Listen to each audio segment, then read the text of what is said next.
formed, which year was it, 1980? We formed the research center some 25, 30 years, 86 was it? We formed our CRCT, the research center that now operates, and I believe it was the first formal research center founded in École Polytechnique. We were the first ones. And so that makes us the oldest one. École Polytechnique is growing tremendously. When we went, it was a very small university. Now I think it has the biggest, certainly chemistry has the biggest research grants total of any university. I mean, the University of Montreal school in Canada, and it's considered one of the top 4. I mean, the University of Montreal has got 50,000 students, to give you an idea how big it is. And so we were just a small couple of engineering faculty within that environment. I think we had about 1,200 people. How does the École relate to McGill? I mean, you're physically fairly close to each other, but that's it. On the side of the mountain. But there's no administrative. Separate. One's English and one's French. The École Polytechnique is also quite separate from the University of Montreal administratively. It's not the engineering faculty in the same way that most universities is engineering. It's an engineering college associated with the University of Montreal. Let's put it that way. But when you get a degree, it is a degree from the University of Montreal. Yeah, that's the University of Montreal. So it's it's like Texas and the U.S. It's growing tremendously, and it's now one of the top 4 or so universities. Or California. California, yes, right. So Arthur said he always wanted to be a professor. Was that your thought as you? No, I sort of, it evolved. I liked applied stuff. I liked to get my hands and fingers dirty. I built a color TV once, and that kind of stuff. I just like to do that kind of stuff. And I wanted to build stuff, and I didn't really think I'd be teaching thermodynamics, but particularly since I was dead last in the class in the University of Manchester. So this evolved. Scarred you. Obviously scarred me, and then but something happened when we worked together, and eventually I ended up teaching and becoming a prof, and I really enjoyed that.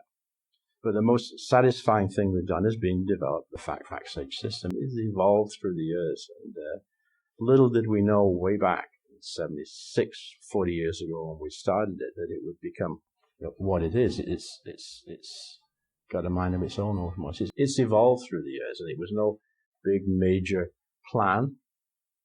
We had originally started it as a tool for performing calculations in chemical thermodynamics for pyrometallurgy. It's high temperature. We didn't realize eventually we'd be moving into ceramics or into steel, molten salts.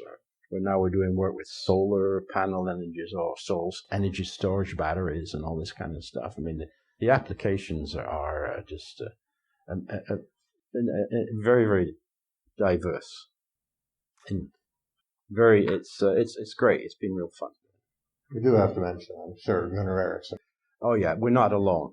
They're not just the two of us. We talk as if we are, but there are many people involved in supporting this thing. Many other players have helped us develop the FactSage system. Gunnar Eriksson, GTT in Germany. There are some 10, 15 different other people who've contributed largely and extensively to the development of FACT and FactSage.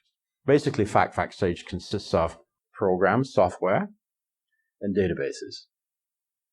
So there's two aspects to it. Right. To interrogate the software, to interrogate the databases, basically. So for the databases, depending upon the database, there are different sources. One of our databases is developed in the U.S., the AIME materials database. We have a copper database developed elsewhere. We have steel or alloy database developed by SGT in the Europeans. We have developed our own particular databases at the CRCT. Arthur's particularly involved in slags and the modeling of slags and so forth. So we're not alone. There are many other people involved. And we have some great people at our CRCT help us to maintain and to develop the system. Some great workers, some great research personnel. Now, Dr. Gunnar Eriksson, particularly, though, a Swede, he works out of Germany, but he spent some years with us, and now he spends at least 2 months a year. But he's the father of the Gibbs Energy Minimizer, which is the present core of FactSage. He wasn't there in the beginning. And then he has this general Gibbs Energy Minimizer called Soul Gas Mix. And that is we've helped develop that as well. But it's basically he's devoted his entire life, started his PhD, and his entire life has been this one Gibbs Energy Minimizer program, which he tweaks and and tweaks, and this is the heart of the Gibbs Energy minimization of FactSage. If it wasn't for Gunnar, we wouldn't be here either. So Gunnar is the major part of the whole. And that sounds trivial, but doing that right, soil gas mix, means so much across metallurgical fields, right? Different, amazing number of calculations. Well, I think it's the best require that minimizer there is. We're trying now to improve it, but it's we're always trying to improve it. So that's been a big. I mean, Gunnar Eriksson has absolutely been essential to the whole FactSage system. I can't. We'd be very remiss if we didn't give him full credit.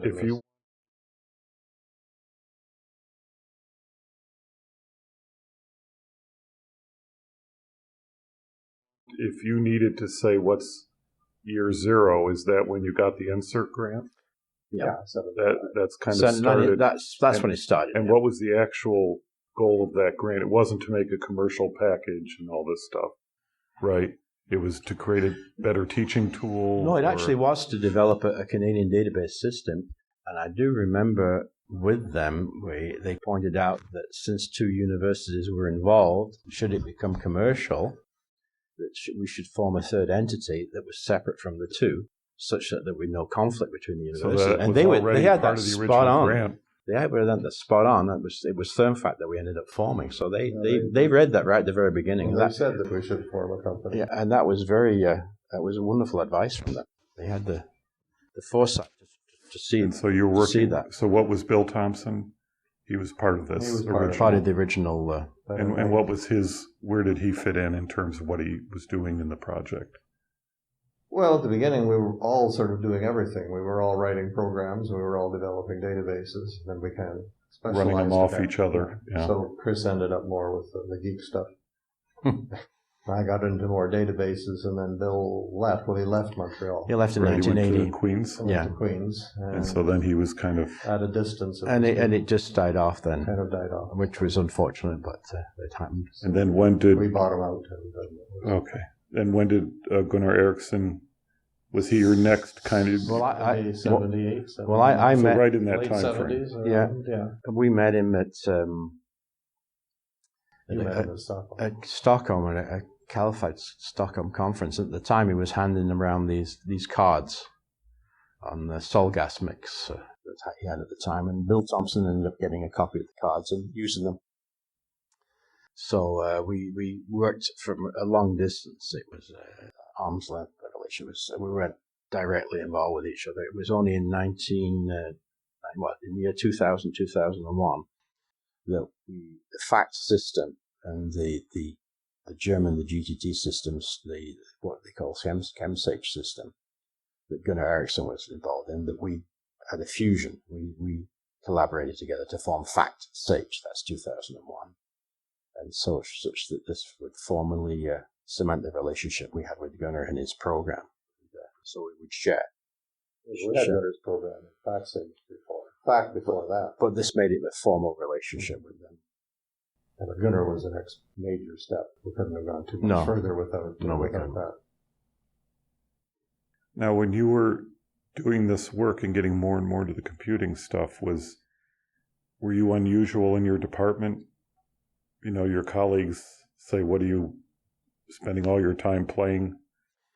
Or was that... Well, I do remember originally, before we formed our research center, the CRCT, which is basically computing, I do remember in the late 70s, my professor from Toronto, my former professor, Jim Tiguri, remember he once said to me, "When are you going to do some real stuff?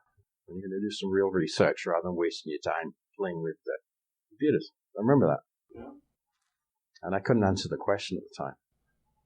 Did he change his mind later? I don't know. I don't know. Oh, yes, he changed his mind. In the year 2000, we applied for... FactSage was really moving in 2000, and we applied for an NSERC CRD grant, Cooperative Research and Development. And we got a consortium of 15 companies around the world together, and then NSERC put in matching funding. Yeah. And this was of the order of a few $1 million over some years.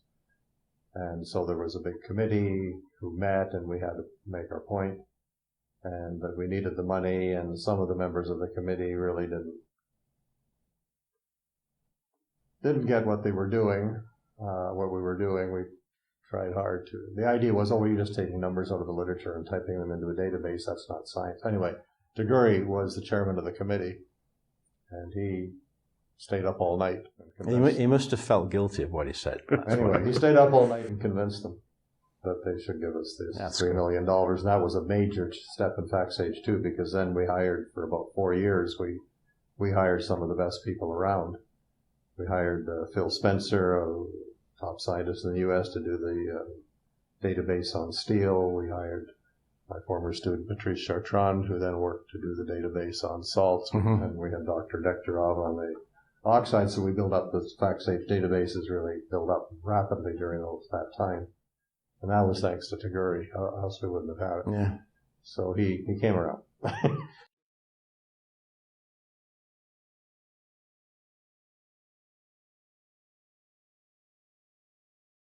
Just in general terms, Arthur's mentioning modeling and databases. That's his area. The main expertise in FactSage, and my expertise is in the programming. Right. So I would tend to work with Gunnar, Eriksson in the programming, and Arthur would be working with the guys and doing the modeling and improving the databases and stuff. Yeah, and that's our generally speaking, fields of influence. I think it's important for people to understand that even with the greatest experimental data, it never covers the entire space of composition temperature you're interested in. And you need to interpolate and extrapolate, and you can't all just assume a linear or something like that. Well, this is where the models. That's where you spent. True. Were there many models when you started? I mean, you developed or co-developed quite a few models. There's a lot of different models around. Co-developed. But I mean, say back in the 70s, yeah. Expanded the models. Yeah. When I think of Professor Taguri, I think of the viscosity work they did, mm-hmm. which I was involved in, and you ended up putting viscosity into FACT. And I think a lot of it's because you thermodynamically we know the silicate structure and how it breaks down as you go to lower silica and so on, and that is a major part of the viscosity. And that's how the viscosity model works. We first of all take a thermodynamic database from the model that tells us how many silicas are joined together, the average size of these silica chunks. Right. And from that, we relate that to the viscosity, and that actually works. So it's yeah, and that's not the first thing you think of with FactSage, is you can do these kind of ancillary mm-hmm. properties, which if you're doing a slag, if you don't know the viscosity, you're in trouble from a practical point of view.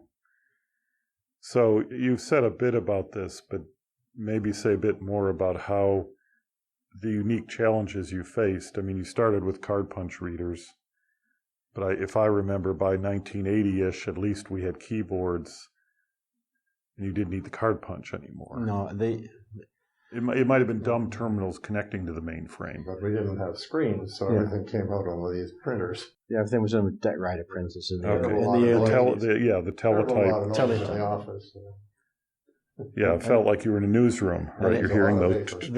The biggest changes for us came through with the personal computer in the late 80s. That's when we could then move away from doing all the computing on a mainframe and putting on our own personal computer, and do everything.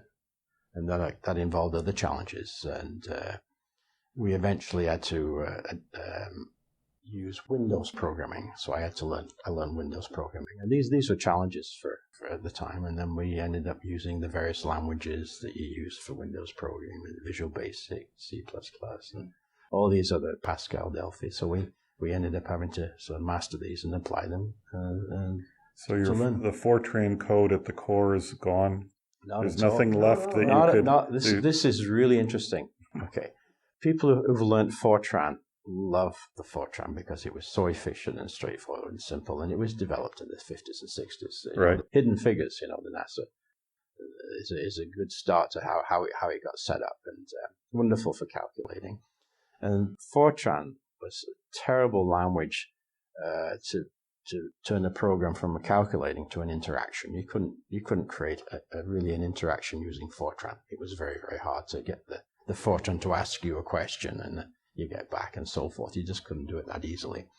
Then Leahy came along and that helped us. But it was still always a question as you actually had to develop your program with something else like Visual Basic and then tack on the Fortran separately somewhere else. And then Intel have come along. And believe it or not, Intel has invested a lot of money and time in optimizing the Fortran program. They're doing it right now. And the Fortran program is wonderful. And it couples in directly with Windows Visual Studio. You can go through your code in real time or use your Visual Studio or your Microsoft Windows C++ all together with the Intel interface. And it's fabulous. And the final execution tool form of Fortran developed by Intel is like 1 or 2% of the space required of the old thing. It's just marvelous. So no, Fortran has not died off, believe it or not. It's been revitalized. It's born again, and it's a fabulous language to do this kind of stuff for us. And it's very straightforward and easy to program, and it's easy to debug. In the old days, you'd have to write stuff out to figure out an error. Now you can step through the program in real time. We couldn't do that originally, so that's been very, very helpful. Thank you, Intel. And I think that gets to another issue. Is in the early days, memory was precious. Right. Very, very much so. For storage and so on. And very much so. Yeah. I remember writing Fortran code, and it allows you to put comments in, but that took up memory. But then you would use things like common block in Fortran, common blocks, because if you put them together, you could share space and so forth. Because now memory is not an issue anymore. And so, because maybe your program is not as efficient as it could be. Yeah, so it forced you then to be very parsimonious with your code, and I'd go back 6 months later and not remember what I did because I didn't put comments in to save. Yeah, you wanted to be as efficient as possible with the program, and that's changed. And because you no longer have those restrictions of space and the computing time is so much rapid, we're not really restricted by the computers anymore, and that was the case for some time. The languages are so versatile that we have our FactSage system is a nice blend of Visual Basic, C++, Delphi Pascal, Fortran, and just about anything else you want to put into it. They just talk to each other, and it's kind of cool.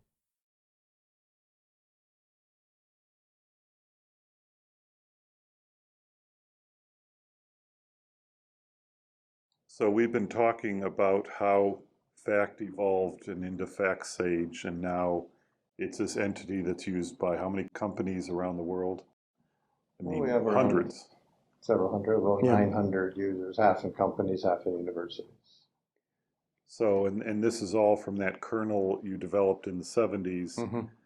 And now, when you developed it, you weren't thinking that, okay, it's going to be this big thing eventually, and it's going to be all this administrative stuff. And you've wrestled with computers coming out that can't use your old software. Do you change the software?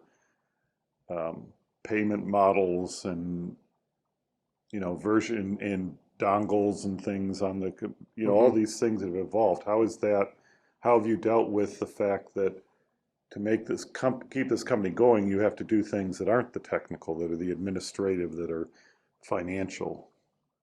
So two aspects Chris can answer. One, this has to do with the fact that the computers keep changing, and we have these dongles, these USB security keys, and people want to put it on servers, and we have to have some sort of a security. Plus, when we come out with new versions, you don't want to be sending out CDs the way we used to. This has to be done quickly over the internet, and how do we keep up with that without spending all Chris's time doing that? And then you just have the bookkeeping. When you have 900 users, and we come out with new versions every year, and they pay update fees, and they want maintenance and support questions. How do we deal just with the straight administration? I could answer that because that's what I've been doing. So you want to talk about that? The first thing, with the computing, we have to keep on top of the technology, and we try and make things as efficient as possible. It's easy to say, but in the old days, when people were sending updates, we'd literally mail out floppy disks, and then these little floppy disks. Yeah, I remember. You remember Yeah. those floppy disks. And then eventually this evolved to CDs. Oh, that was great. We could just send out a CD now. That made life a lot easier. And then we evolved to automatically updating. We have it set up on the internet that the program you can download the program through the internet if you enter the appropriate passwords and stuff. And from time to time, we have to update files. Send people new profiles, update their particular status on the system, and so we tell them how to do that. That will change next year. That will be done automatically by the program. If you're running the program, it'll update. Just like with Windows and IBM, it'll just do it. It may give you an alert. It'll give you an alert. Do you want this or not? And then you can go ahead and do it. So that aspect has worked. We try to make it as efficient as possible. We want people access to the system, and we want people to use freely the system, and so we've come out with an education version. This is important. It'll come out next week. It'll be available to anybody who wants to download it through the website. So this will be, from the educational point of view, this is our contribution to have a free version that's pretty powerful in comparison with the commercial version. So that's coming out next week. As far as security and dongles, this is always an issue. We're going to come out with virtual dongles at some point or other. No physical device. It'll be a software device. So this is something that's always being developed, and we always try and simplify it.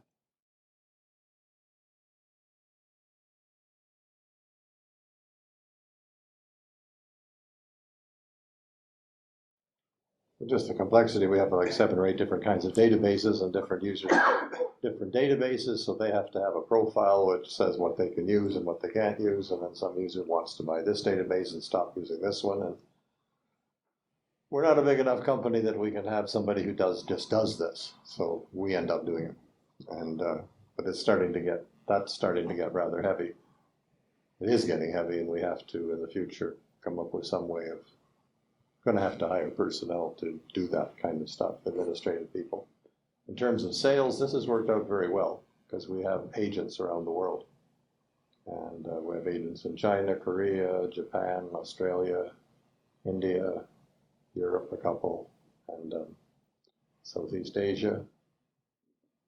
And they take care of sales and the paperwork down there.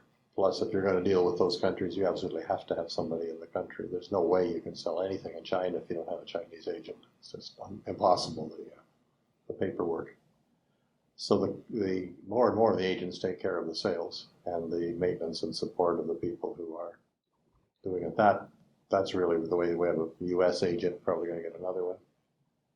So we've taken care of it that way, but in terms of just the administrative and the bookkeeping, at home, it's starting to get heavier and heavier. We're going to have to get somebody to take care of that. The trouble is, it's hard to.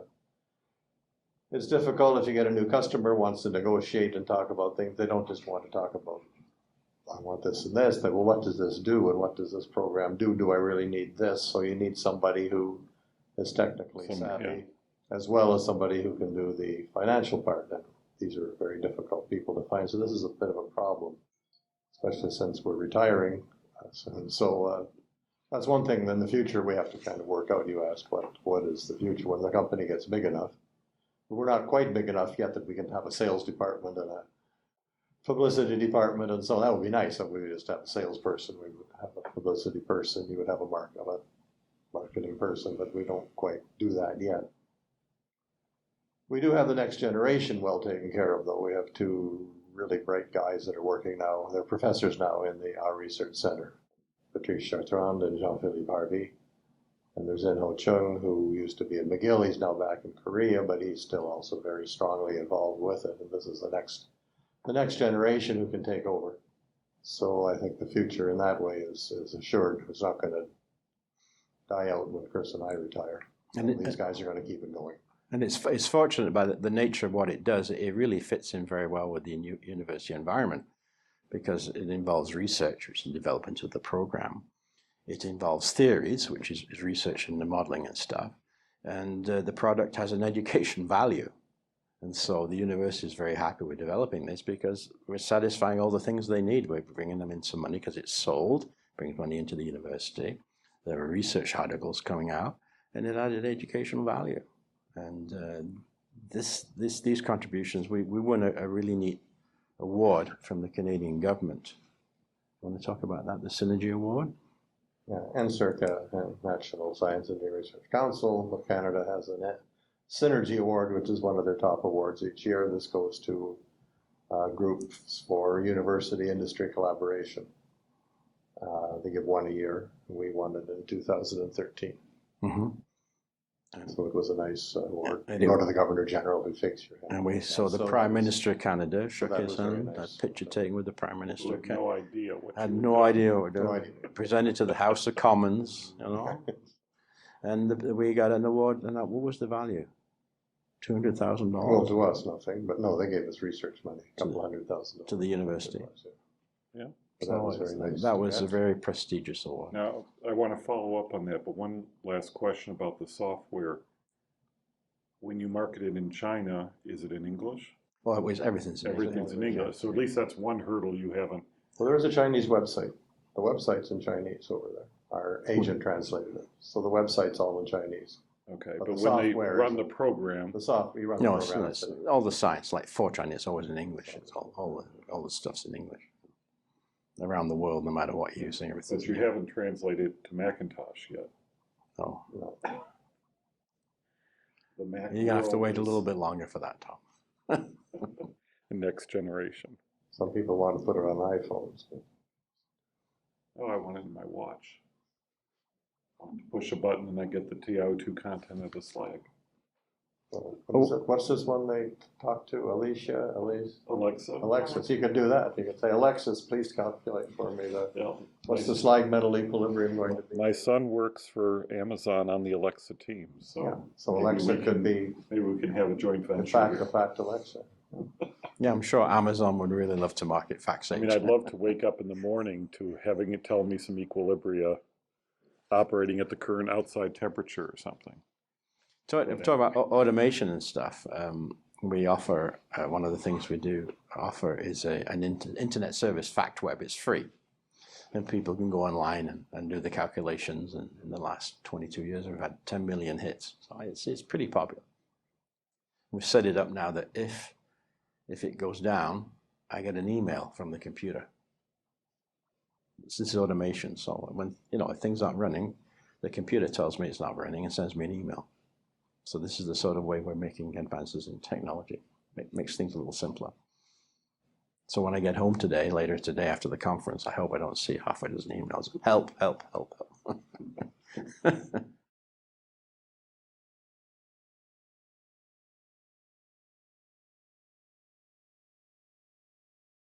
So you talked a bit about this particular award. Now you both received a number of awards over the years from your contributions. Are there any that stand out other than the Well, the Synergy? authors had several individual awards, but the other joint awards we had was the Falcon Bridge. Falcon Bridge Innovation Award, which I think is the one they gave last night. They don't call it the Falcon Bridge Award. They call it The METSOC. METSOC Innovation Award, but it used to be called the Falcon Bridge And in the US we got Innovation Award. the Distinguished Lecture Award in Yeah, it was EPD Distinguished lecture. Lecturer Award. Yeah. yeah, we got that. Yeah. I think Those the were the first joint- time we those- gave that it was- to two people at once. Yeah, that was in San Francisco. And the Innovation Award was the first time they gave it to a university. It had always been given to industry before, so they were pleased with that. That was kind of neat. Yeah. Those were the joint awards we've had. Yeah. And then you've both been active in METSOC. Well, Over I the was years. To Him various extents. much more than I was than I was involved for many years with the society. I was involved with the Computer Applications Committee and then the Basic Science Committee. I think you're involved in that at some point. Then I was treasurer of METSOC for 5 years, and then I became president in 1989 in Montreal, president of METSOC. And I do believe, Tom, that's where I met you. And if I remember correctly, you're on your honeymoon with your wife, and she's never forgiven you for taking her to the conference. Maybe I got that wrong. Well, the key thing was the accommodations were dormitories at McGill. Yeah. Which was not exactly what she was looking for, but it fit our budget. You say, honey, we're going to Montreal for a good time, and you end up in student accommodations. And Well, and And I it was mentioned- male. I was on the male floor, and she was on the female floor. Oh, well, that's, So we that- have not repeated that. that's where I met you, and I can't remember why. Maybe you looked lost. I just don't remember how we met, but I was becoming the president, and you were a budding student at the time, and we ended up talking about various items. Yeah. Now, and then you're both members of TMS. Of course, you'd bring in the Yeah. AIME connection since you were grad school, or when did you actually join? I've joined on and off. I'm TMS a long time. I don't know how long I've been a member of TMS. We were both on the, sorry, that was ASM. we've all done ASM for years. ASM years ago had an alloy phase diagram program. Right, Yeah, right. we were category editors for The that. alkali metals. Is that still around, the bulletin of alloy phase diagrams? Is that Yeah, the bulletin's still I think around. that's what they called it. And plus, they published a couple of big, thick things on it. Anyway, we were category editors for alkali metal binary systems, and we were supposed to do all those. Though that was my major interaction with TMS, I guess. Mm-hmm. On METSOC, I was technical chairman of one of the meetings when he was the president or the vice president. And that's many years ago. I've certainly seen you at enough TMS meetings where you've come to present or Workshops and stuff. right. We You've had had workshops. workshops for the software. Yeah. And so on. Now, how has that complemented your METSOC? Is it kind of a different demographic to you, or? It's a question of size. For example, here we're in Ottawa. We have the TMS people here, and it's a little cozier, a little smaller. There's 700 people in comparison to 3,000 when we're down in San Easily. Diego, or 4,000. And so that's the big difference. Is they're both great, and it's just one's a lot bigger than the other. One thing I did notice here is that they have for the exhibits, it's in a nice cozy central area where you can get your coffee and your tea and your drinks and stuff. And a lot of people are milling around in that central area. But I remember, for example, just last year in Pittsburgh, in the fall, you had to go to a different floor in a different cold area, and there are lots of exhibits, but it wasn't close by. And I guess it's a question of size and being able to squeeze them in, but if you can compact everybody in right in the middle of the meeting, I think that would add a lot. And the exhibitors would be happy with that. Because it's busy here at the exhibition. You go inside there and everybody's talking. Oh, another thing too is they provide, in the hotel there are no seats anywhere unless you go into a lecture or you go to the exhibition. That's what they should do. Hide all the seats and put them all in the exhibition. That'd get a lot of people in. Yeah, seats and food. Seats and drink for and drinks. And the food was good. Food was very good. Yeah, and this is a different type of conference, and we've spent with TMS, METSOC, and SME have spent 15 years really trying to find a way to get together. Yeah. Because we program separately from each other, and if you're an extractive MET and you really want to keep up, you got to go to all three meetings, plus maybe AIST. And the idea of having us try to do it all together. And the only complaint I've heard for the 3 days is there's too many good presentations at once, and you can't. That is true. You know, and the presentation. And that's a good problem to have. And the attendance is excellent. Yeah. I mean, you go to an education meeting at 8 o'clock in the morning, and the room's full, and you can't get in, and there are over 100 people there. I mean, that's fabulous. It's great. I think this is a wonderful idea. The MS&T meetings have just become way too big.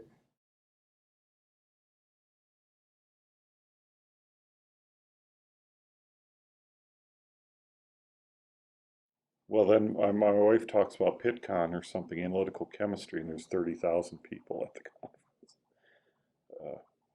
You know how you get anything done. Yeah. So, and we talked a little about your succession planning. So probably, when did you first realize that, you know, this might outlive us and we may need to have, rather than retire and, okay, your work's done and... We've been talking 15 years ago. Oh, yeah, many years ago. 15 years ago. Yeah. I mean, we've been, well, my best student ever, Patrice Chartrand, right from the beginning, I thought, we're going to keep this guy here. Right from the day he started his doctorate. So now he's professor and he's co-director of the center now. And then he got a student, which would be my Your grandson, grandstudent. my grandstudent. And And he had the same. He says, we got to keep Jean-Philippe here. So he kind of groomed Jean-Philippe all the way through, and he's finally become professor. These both guys are really smart. It's taken years. You can't just hire somebody. It has to be somebody that has been trained in the environment for a long, long time. So now we have that. And there's a Professor In Ho Chung, who was another one of my students. He's from Korea. And he was a professor at McGill. Now, for various reasons, he's gone back to Korea, which makes it a little bit harder to collaborate, but he's still part of the central team. Well, he doesn't have to call into McGill on the dedicated phone line. That's true. So it is a little easier. That's true. And the telecommunications these days makes it awfully easy to collaborate at long distance. It is, and it costs nothing. Because even when In-Ho was at McGill, we hardly got together face to face. He was across the mountain. We would just talk to each other on the phone or the computers. It isn't all that much different now that he's... So you can do things a lot at a distance these days. Anyway, I think we have the succession worked out. So you two now, you're emeritus professors, so you're retired in a sense, but you're still going into the office. We retired... When did you retire? 11 years ago? We've been retired for years. How long have you been retired? I've been retired 11 years. It's 2007. Yeah, so he's been retired 12 years. I've been retired 11 years. People don't realize that. We're not being paid anything. Just doing it for the fun. So, no, the university has been very good to us. Although we're not formally on staff and we're retired, they still give us an office and space and secretary and stuff because they appreciate what we're doing, and we very much appreciate the fact that they do that to us. We can come and go as we see fit. And as you know, a lot of my time is not spent in Montreal; it's spent down south. But they're very accommodating. Well, down south is Windsor. Down south is Florida. So I think it's appropriate now to kind of wrap up things. So when you look back on all those years, what's been your favorite part, or what you think is the most meaningful part of your careers? I think the meaningful part is the relationship I've had with Arthur. It's 50 years we've known each other, and I really value his friendship, and I've always valued his opinion. We look at things differently. This is about more things, but we complement each other in terms of how we think about stuff. And so I value that, and that's really led to our success. But the thing that really turns me on the most is how much people have appreciated the FactSage. And people come up to us in the conferences and say, oh, you're one of the developers of the FactSage. We really like it. And there's a wonderful sense of accomplishment and a sense of satisfaction that we've achieved something that's really useful, and it's still growing. And we know it's growing because we can see the numbers on the computer or the people who use it and so forth. So that is the biggest satisfaction, to know that this thing that we've developed is still growing and very much appreciated. And we get a nice warm feeling when people say they're happy with it. Very satisfying. Well, Chris says people have called us the odd couple. We know who's odd. Well, you have the same sartorial splendor from that wedding picture that you sent us.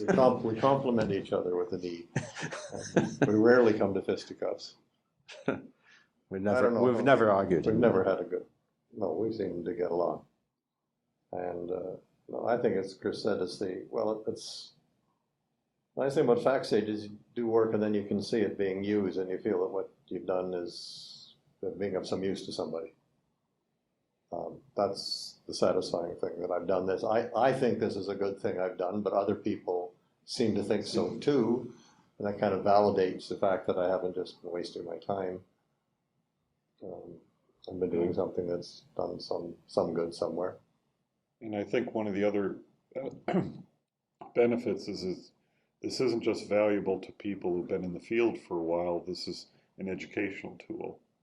Right, I'm sure you've used it in classes for years.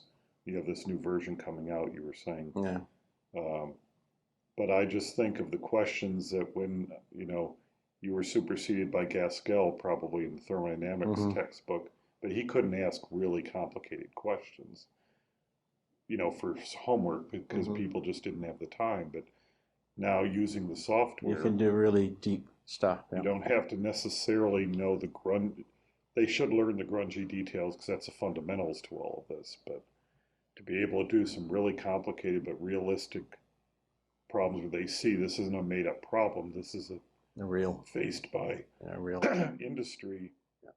You can use your tool to help, get the answer. Yeah.